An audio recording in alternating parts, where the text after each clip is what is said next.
2023 is far away when one cannot say what's going to happen. But as I said, whatever the other political parties do, let them do. That's their prerogative. But we as a party, we will not take anything easy.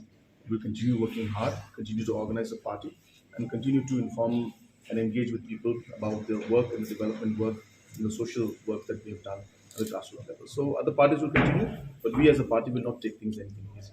I don't want to predict anything. It's not for me to predict, but the actions are showing that there have been situations where, state by state, Congress is losing and becoming insignificant in most parts of the country.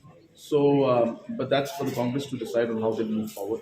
But yes, in a way, you're right that I've been mentioning this again and again, and you will also see that in elections in Manipur also that they will not be able to do as well as they have done in the past. Not at all. NPP is very much intact, and in political parties or in coalitions, there will always be concerns and there will always be issues that will come out. Everybody has their own personal agendas also, so we try to address those agendas. But as of now, there's no issue. Sir, do you think TMC will find traction? Let's see. Let's see. Thank you.